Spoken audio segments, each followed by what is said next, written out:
Why do you wake up tired? Why does your energy crash in the afternoon? Why does caffeine barely work for you anymore? I'm about to answer all of these, and I'm going to tell you exactly why.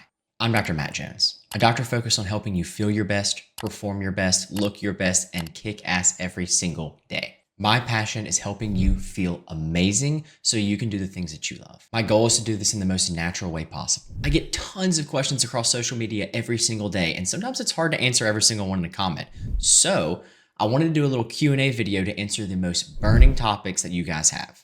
A trend that I noticed is people were feeling tired and fatigued throughout the day. So let's fix this fatigue, let's fix these crappy sleep problems and get you feeling your best. Question number one is, why do I feel exhausted even after 8 hours of sleep? That's a really good question. I can't tell you how common this is, so let's address it. Number one, you're probably not sleeping as good as you think you are.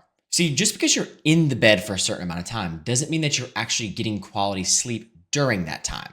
There could be a few reasons. Number one, you're waking up. Sometimes you don't remember that you're waking up at night. A lot of people figure this out because they have sleep trackers like Oura Rings, Whoop bands, things like that, and they're seeing that they have all of these spikes where they're waking up at night that they did not know that they were doing. Well, this can drastically affect your sleep. Another reason you may be waking up exhausted is because you're burned out.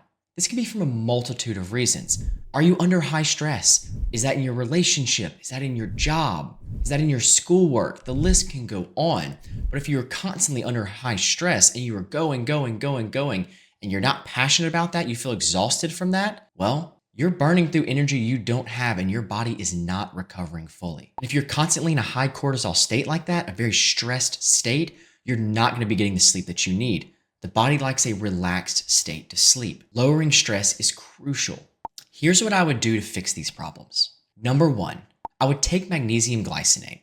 Normally I like to start with a lifestyle intervention or something that's free for the person, but magnesium glycinate is such a powerful sleep tool, I can't not mention it. It's also a very affordable one. Magnesium glycinate is one of the cheaper forms of magnesium. You're gonna take about 200 to 400 milligrams 45 minutes before bedtime, and I think you're gonna notice a significant improvement in sleep. Not only will magnesium help prime you for sleep better, you'll be able to fall asleep faster is what I mean by that, but where people really find the improvement is that they stay asleep throughout the night and they get a much deeper, more rested sleep. I think this 2-for-1, kind of calming the body and prolonging that sleep cycle, making it deeper and more restful, is really, really powerful for people. It's really funny whenever I put patients and clients on magnesium glycinate before bed.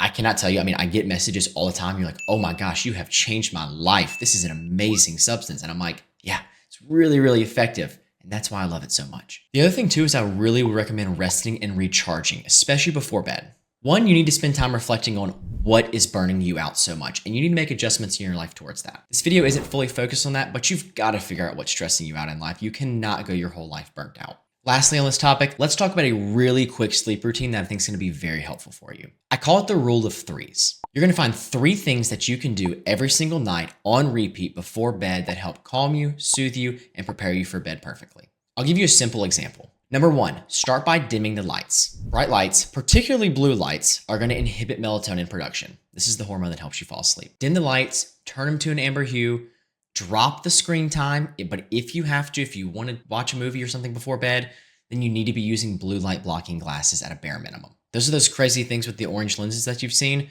They may look weird, but honestly, who's in your room to judge you? Number 2, I want you to brew some nice tea, okay? I don't mean caffeinated tea, that would be a huge mistake. Something calming like lavender or chamomile, something like that. That nice warm feeling is gonna help calm you and put you to sleep a little bit quicker, and the lavender and chamomile have the same effects. If you want like a tranquilizer, you can go with something like valerian root tea. That stuff really hits. Next is read a book, not some sort of criminal crime horror story book. A nice, calming book. You can read my book, it'll be coming out soon. Regardless, you need something that's going to be calming to you. There's something about pages, the actual physical pages of a book, that help clear the mind and prepare you for sleep.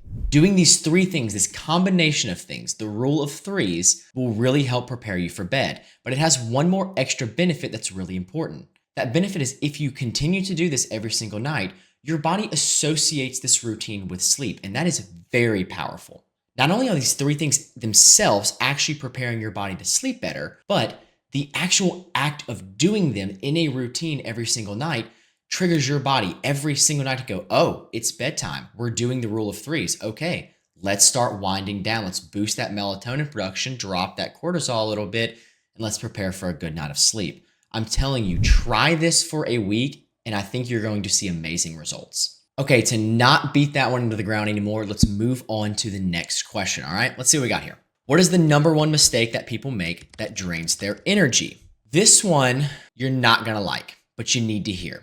It's going to be the overuse of caffeine. Okay, I know what you're thinking. I am not a caffeine hater, okay? Caffeine is a remarkable compound and has remarkable results in people, okay? I'm all about performance and feeling your best, and caffeine can be a great tool for that. But most people are using it the wrong way, and I bet you are too. If you are not feeling well, and if you feel like caffeine is doing nothing for you and you are constantly having to hit the coffee or the matcha or whatever it is again and again and again, you're having too much caffeine. See, I want you to think back to one of the first times you ever had caffeine. I bet that first cup of coffee really got you going. But through the years, your hard job, your high stress life, because you are an overachiever, I'm sure, and you are awesome, has really made you lean on it more and more. And eventually you've built up quite the tolerance. I'm gonna let you in on a big secret about caffeine, okay? Caffeine does not give you energy. Caffeine borrows energy. What do I mean by that? I mean that caffeine borrows energy from future you. The body can handle a certain amount of that borrowing without any negative results, okay? But if you are constantly leaning on caffeine and hitting it again and again, the body, the future you, does not have that energy to give. This is why you experience crashes, fatigue, exhaustion, sleeping problems, mood problems, all of these things. Let me run you through the science of caffeine real quick, okay? How it works is it blocks a compound called adenosine in your body. Adenosine makes you feel sleepy. Well, the thing is it's not like caffeine is stopping adenosine from being produced. What it's doing is it's stopping it from hitting its receptors. So what happens is adenosine is still building up and building up and building up while you're consuming caffeine. What happens when that caffeine clears your system? Adenosine rushes in just like that. This is where the post-coffee crash comes in. Whereas you might have had a little bit of adenosine hitting those receptors previously, now you have a large rush of it. The more you're leaning on caffeine, the harder this rush hits. Let's talk about how to use caffeine the right way. Number one, wait 30 to 45 minutes before drinking caffeine in the morning. That might be the craziest thing you've ever heard, but I'm sorry, there's good science behind it. This will give your body time to level out in the morning. You need to naturally wake up. Your cortisol has to go through its natural swings. If you wake up and immediately get a cup of coffee, you're not letting your cortisol level out. You're also forcing dependence on your coffee. If you cannot function or speak to a human without having a cup of coffee in the morning, or 2 or 3, I know, something is not right. You are too dependent. I'm not telling you to cut out your coffee. I'm telling you to learn to not be dependent on your coffee. Just delaying it 30 to 45 minutes can significantly help with this dependence. You're also going to feel better results from that coffee. It's going to do more for you. Essentially, you're giving your body time to naturally wake up. Then you're giving it the boost of coffee. But if you wake up and go for it right away, your body hasn't had time to find its natural energy and get balanced. You're just using coffee to take you to a level that you're not going to hit. My next most important tip about coffee is do not drink it after 2 p.m. I'll give you 4 p.m. at its latest. Why? Coffee has a much longer half-life than you think it does, which means it stays in your body actively for a lot longer than most people think. You may be one of those people who says, oh, I can drink an espresso before bed and still fall asleep. That may be true, but you are drastically inhibiting the quality of your sleep. Study after study after study has shown that caffeine after 2 p.m., again, 4 p.m. at absolute latest, still has effects that are negative on your sleep. This is decreases in REM sleep, trouble falling asleep as quickly. These things do matter, and it might be why you're waking up feeling exhausted. So delay that first cup of coffee a little bit and do not drink it after 2 to 4 p.m. And most importantly, do not shoot the messenger. I know you love your coffee. I love it too, okay? But these tips will really help you in the long run, okay? These questions are actually really good, and I'm glad we're getting them because these are really, really going to help you. So I think you're gonna wanna stay for all of them. Okay, moving on to the next question. Why does my energy crash every afternoon?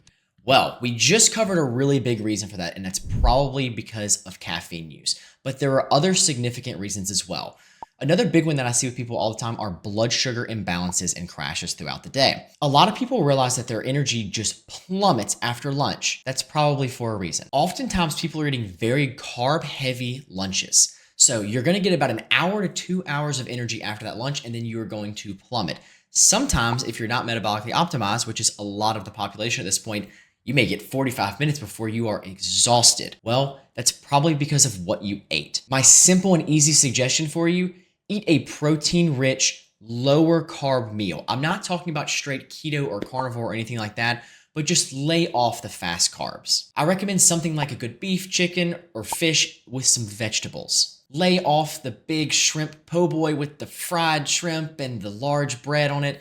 That is going to cause you to crash. That's way too many fast carbs. This doesn't even account for the fact that these are very inflammatory foods that a lot of people eat for lunch, which can cause you to feel even worse. Keep it simple. Whole food, organic ingredients. Eat that, and I think you will feel much better. Again, focus on protein. I think you're going to really enjoy that tip. And just another pro tip, if you're feeling crappy before lunch, your breakfast might be causing that. That would be that time frame. The same concept applies. Lay off the carbs in the morning. Do some eggs with some Greek yogurt, whatever you need to do, but high protein, low carb count. Another reason people don't feel good throughout the day is because they are sitting all the time.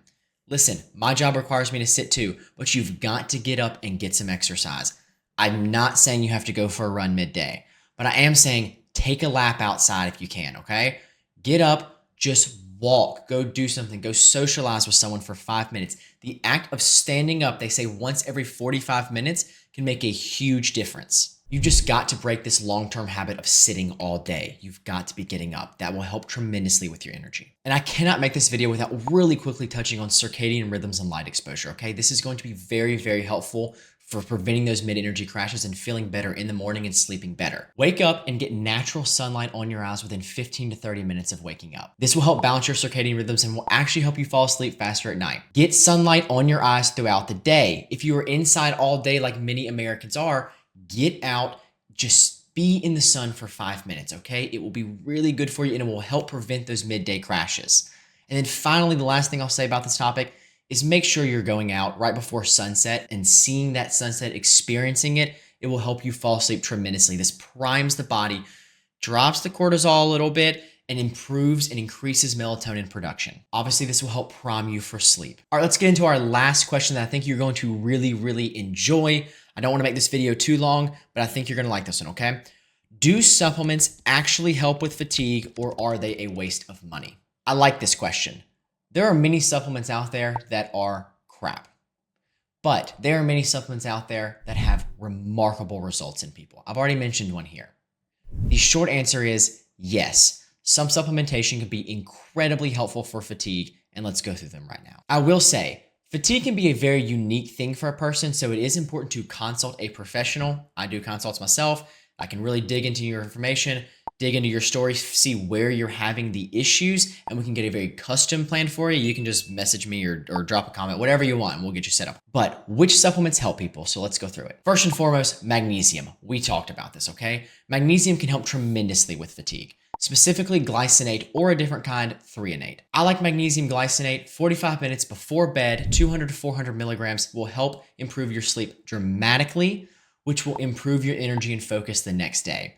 It also has a calming effect on the body. Magnesium threonate's another good option. It's more of a premium magnesium supplement. You're probably looking into the $30 to $40 range for most quality ones. And yes, you need to get quality third-party tested supplements. It matters. Magnesium threonate's more going to be focused on cognition, mental clarity, and calmness. B vitamins, a water-soluble vitamin. Yes, they work. Oftentimes used in a combination, a B vitamin complex can boost your energy. Some people are going to need specific forms of this. Some people tolerate methylated B vitamins much better. And also some people with too much methylated B vitamins don't do well. This is something you're going to have to talk to your trusted practitioner about. Usually when it comes to B vitamins, I recommend them in supplements called nootropics. They're kind of a blend of multiple things that have been shown to improve cognition, energy, and focus that help people feel better and perform their best. My absolute favorite nootropic, it's called Qualia Mind. Okay, I take it myself. I love it. It's what I recommend for everyone. It's got a large mix of things, adaptogenic herbs, lion's manes. It's got B vitamins. It's got a very slight amount of caffeine, but they also have a caffeine-free version, and it works incredibly well. I've tried countless of these supplements, and this one is by far the best. They also have one called Qualia Focus that people have great results on. It's similar, but has a few less active compounds in it, but it is much more affordable. Because supplements are expensive, I like to be able to get you guys a discount. You can use code Dr. Jones on their website. It'll get you a significant portion off. You can also just message me and I can get it for you cheaper. I do this because I know that supplements are expensive and this is a barrier to people. I absolutely hate that about it, but they are incredibly helpful. So I try to get them as absolutely as affordable as possible. It is one of my goals in life. Other adaptogenic herbs like ashwagandha and rhodiola can be very, very helpful for mood and energy. These are calming herbs. They can really help the adrenals calm down. They can really help calm the adrenals from cranking out that cortisol. It can help you feel much better overall. We're talking improvements in burnout. We're talking improvements in mood and focus and an overall sense of calm and improvements in sleep as well. I will say don't take something like ashwagandha if you're already on a medication like an SSRI. They have a very similar mechanism of action, and this can be problematic for some people. There are also supplements like NAD+. Now, this is a big one. I'm mentioning this last because this is not something everyone's going to be able to do. This is what I call kind of like Hollywood's secret, okay? You hear about them all getting these NAD IVs. They are remarkably effective for a whole range of issues, but energy, focus, mood, all of these are a big thing that NAD can help with. I'm mentioning it last, and I'm making a little bit of disclaimer for it because I know that NAD is expensive. You do not take NAD in the supplement form. There are precursors that have been shown to help, but if you really want the true form of NAD that is amazing and makes you feel incredible, you're going to need to do it in either a patch form, an injection, or an IV. I do wear NAD patches myself. I've seen remarkable results with them. For myself, I would not pay this heavy price if they did not help me, but they are expensive, okay? But they do work. I use a company called Ion Layer. To be able to better help you get access to this, you can use code Dr. Jones for $100 off. That does take a good bit of the price off, and this should help you. I'm not pushing on you. I'm just giving you your options and trying to make it as affordable as possible for you. Overall, I think if you incorporated these factors into your lifestyle, you'd have significant improvements in your energy and fatigue. This was a really good Q&A. I think these were excellent questions, and I'm glad we got to go through them.